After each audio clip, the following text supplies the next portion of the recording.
श्री राम ने धनुष को उठा लिया है और धनुष यज्ञ पूर्ण कर दिया है। आज हम उससे आगे की कथा का वर्णन करेंगे। धनुष यज्ञ पूरा होते देख श्री राम के द्वारा धनुष पर प्रत्यंचा चढ़ाने के उपरांत यह देखकर राजा जनक और रानी सुनैना और सभी जनकपुर के नर नारी बहुत ही प्रसन्न हो जाते हैं, राम की जय जयकार करने लगते हैं। सीता जी जयमाला लेकर आती हैं। उसी समय महर्षि परशुराम जी का सभा में आगमन होता है। महर्षि परशुराम ने अपने पिता की हत्या का प्रतिशोध लेने के लिए 21 बार पृथ्वी राजाओं से खाली कर दी थी।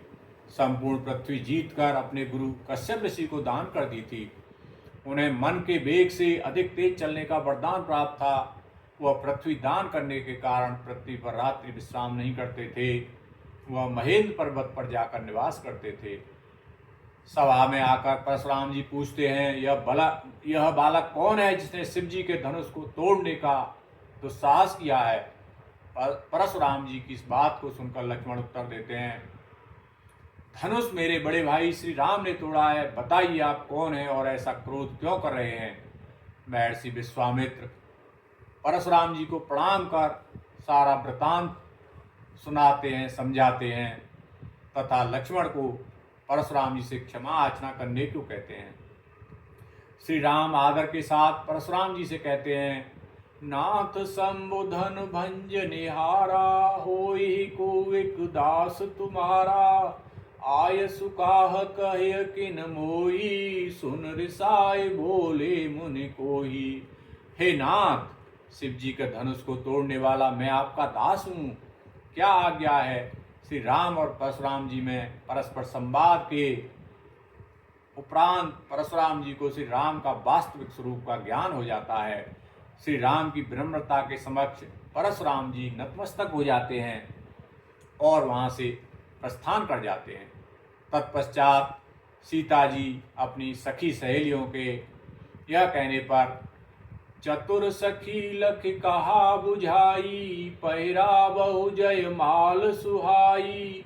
सुनत जुगल कर पे माल उठाई, प्रेम विवश पहिराई न जाई। जानकी जी श्री राम को जयमाला पहना देती हैं। श्री राम के गले में जयमाला देखकर देवता पुष्पों की वर्षा करने लगते हैं।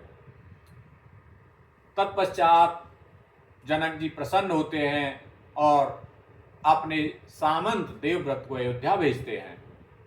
सामंत देवव्रत सीता और राम के विवाह का निमंत्रण पत्र लेकर अयोध्या पहुंचते हैं और राजा जनक जी के द्वारा दिया हुआ निमंत्रण पत्र पढ़कर महाराजा दशरथ को सुनाते हैं। उसे सुनकर राजा दशरथ कहते हैं, जा दिन तै मुनि गए लिवाई, तब ते आज सांच सुध पाई। कहु विदेह कवन विधि जाने, सुन प्रिय बचन दूत मुस्काने। महाराज जनक कहते हैं, जिस दिन से महर्षि विश्वामित्र राम लक्ष्मण को अपने साथ ले गए हैं, उस दिन से मैंने आज ही खबर सुनी है कि मेरे राम लक्ष्मण कैसे हैं, कहाँ हैं। महाराजा जनक ने उन्हें कैसे पहचाना? महाराज दशरथ दूत से कहते हैं कि महाराजा जनक ने उन्हें कैसे पहचाना?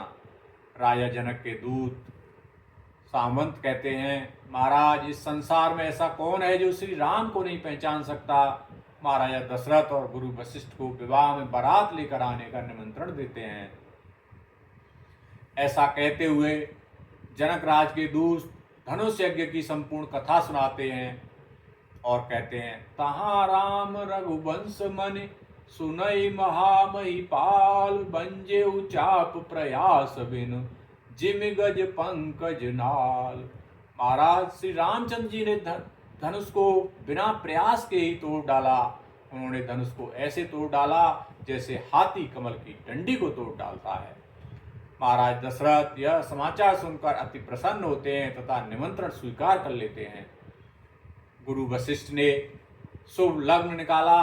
महाराजा दशरथ ने कहा, हे देवव्रत, आप महाराजा जनक से कहिए कि हम 3 दिन के पश्चात बारात लेकर राजा जनक के दरबार में पधारेंगे, उनके राज्य में आएंगे। तत्पश्चात अयोध्या के चुने हुए छबीले सूरवीर युवकों को बारात के लिए तैयार किया जाता है। छरे छबीले छयल सब सूर सुजान नवीन, जुगपद चर सवार प्रत्यजे अक्ष कला प्रवीण। उन सभी को साथ लेकर सभी रानियों तथा अयोध्या के मुख्य मुख्य प्रजाजनों तथा अपने मंत्रियों के साथ बारात लेकर महाराज दशरथ जनकपुर पहुंचते हैं। बनैन बरनत बनी बराता, होई सगुन सुंदर शुभदाता। सुंदर सुखदायक शकुन हो रहे हैं। राजा दशरथ ने पुत्रों सहित मुनि विश्वामित्र को आते देखा है और कहते हैं, भूप बिलोके जबै मुनि आवत सुतन समेत, उठे हर्ष सुख सिंधु मऊ चले था सीलेत। दोनों भाइयों को दंडवत प्रणाम करते देखकर हृदय में सुख समाया नहीं जाता और महाराज दशरथ उन्हें देखकर अति प्रसन्न हुए। पुनि दंडवत करत दो भाई, देख नृपति और सुखन समाई। दोनों पुत्रों को महाराज दशरथ ने हृदय से लगाकर ऐसा सुख अनुभव किया मानो मृत शरीर को प्राण मिल गए हो। तत्पश्चात श्री राम और सीता जी का विवाह संपन्न होता है। श्री राम सीता के विवाह के उपरांत महाराज दशरथ राम से कहते हैं, राम, इतनी कम आयु में तुमने जो आदर्श और कीर्तिमान स्थापित किए हैं, शिव जी के शक्तिशाली धनुष को उठाकर राजा जनक से नाता जोड़ा है, उससे हम अति प्रसन्न हैं। उसे देखकर मैं तुम्हें पुत्र रूप में पाकर धन्य हो गया हूँ। राम कहते हैं, पिताजी, पिता पुत्र माता भाई पत्नी का नाता भगवान रचते हैं, यह हमारे किसी के हाथ में नहीं है। राजा दशरथ जनक जी से अपना नाता जोड़कर अपने आप को धन्य मानते हैं, क्योंकि राजा जनक महान तपस्वी महात्मा स्वरूप राजा थे। उनकी कीर्ति चारों दिशाओं में फैली हुई थी। महाराज जनक कहते हैं, हम बड़े भाग्यवान और धन्य हैं जो अयोध्या जैसे राज्य से मेरी बेटी का विवाह संबंध स्थापित हुआ है। यह सुनकर महाराजा दशरथ कहते हैं, महाराजा जनक, आपने हमें स्वीकार कर कृतज्ञ कर दिया। महाराज दशरथ कहते हैं, हे मिथिला नरेश, धन्य तो हमें आपने किया है। आप दाता हैं, हम याचक हैं। आपने हमें अपनी बेटी का दान दिया है। कन्यादान करने वाला कन्यादान पाने वाले से अधिक बड़ा होता है। संसार में वो पिता धन्य है जो अपनी पुत्री का कन्यादान करते हैं। गुरु वशिष्ठ कहते हैं, विवाह दो व्यक्तियों का मिलन नहीं होता, यह सदियों तक चलने वाला दो परिवारों का संबंध होता है। आपका कुल महान है। आपके कुल में भागीरथ, रघु, अम्बरीश और आप जैसे महान राजा हुए हैं। सूर्यवंश का नाम बड़े आदर से लिया जाता है। महर्षि विश्वामित्र कहते हैं, महाराज जनक और महाराज दशरथ, आप दोनों के सामने मेरा एक प्रस्ताव है। यदि आप अपनी सहमति दें तो मैं इस प्रस्ताव को सभा के समक्ष प्रस्तुत करूं। महाराजा जनक और महाराजा दशरथ दोनों सहर्ष प्रस्ताव प्रस्तुत करने के लिए महर्षि विश्वामित्र से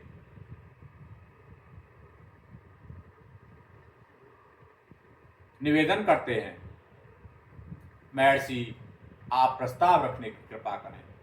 महर्षि विश्वामित्र कहते हैं, राजा जनक की छोटी पुत्री उर्मिला का विवाह लक्ष्मण से और जनक के छोटे भाई कुशलध्वज व माता चंद्रभागा की पुत्री मांडवी का विवाह भरत से तथा उनकी छोटी पुत्री श्रुतकीर्ति का विवाह शत्रुघ्न से करने का प्रस्ताव मैं रखता हूँ। यदि आप दोनों राज परिवार इस प्रस्ताव को स्वीकार करेंगे तो यह सर्वथा उचित और हितकर होगा।